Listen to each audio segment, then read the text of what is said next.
नमस्कार, आपका स्वागत है। आज हम आपको सुनाने जा रहे हैं भगवान शिव की कथा। तो चलिए कथा शुरू करते हैं।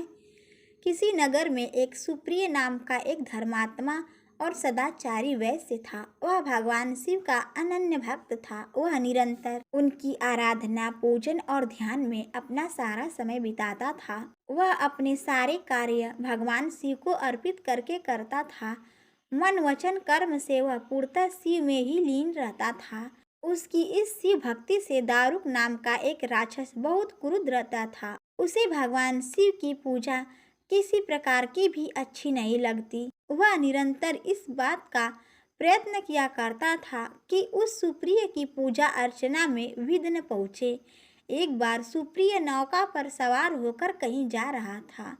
उस दुष्ट राक्षस दारुक ने यह उपयुक्त अवसर देखकर उस नौका पर आक्रमण कर दिया। उसने नौका में सवार सभी यात्रियों को पकड़कर अपनी राजधानी में ले जाकर कैद कर दिया।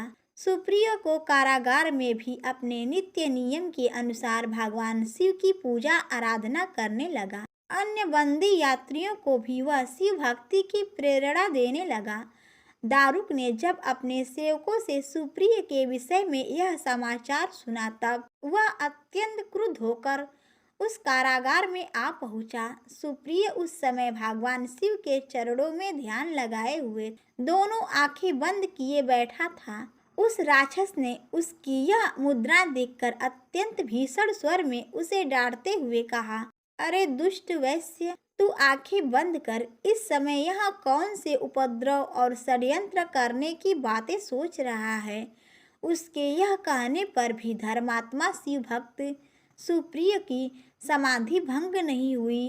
अब तो वह दारुक नाम का महाभयानक राक्षस क्रोध से एकदम बावला हो उठा। उसने तत्काल अपने अनुचर राक्षसों को सुप्रिय वैश्य तथा अन्य सभी बंदियों को मार डालने का आदेश दे दिया। सुप्रिय उसके इस आदेश से जरा भी विचलित और भयभीत नहीं हुआ। वह एक निष्ठ भाव और एकाग्र मन से अपनी और अन्य बंदियों की मुक्ति के लिए भगवान शिव को पुकारने लगा। उसे यह पूर्ण विश्वास था कि मेरे आराध्य भगवान शिव जी इस विपत्ति से मुझे अवश्य ही छुटकारा दिलाएंगे। उसकी प्रार्थना सुनकर भगवान शंकर जी तत्क्षण उस कारागार में एक ऊंचे स्थान पर एक चमकते हुए सिंहासन पर स्थित होकर ज्योतिर्लिंग के रूप में प्रकट हो गए। उन्होंने इस प्रकार सुप्रिय को दर्शन देकर उसे अपना पाशुपत अस्त्र भी प्रदान किया। उस अस्त्र से राक्षस दारुक तथा उसके सहायकों का वध करके सुप्रिय शिवधाम को चला गया। भगवान शिव के आदेशानुसार इस ज्योतिर्लिंग का नाम नागेश्वर पड़ा। जो व्यक्ति भक्ति भाव से भगवान शिव की नागेश्वर स्वरूप की कथा सुनता या पढ़ता है, भगवान उसके ऊपर अपनी असीम कृपा बरसाते हैं। वह सभी भयों से मुक्त होकर अंत में मोक्ष को प्राप्त करता है। प्रेम से बोलो भगवान शिव की जय।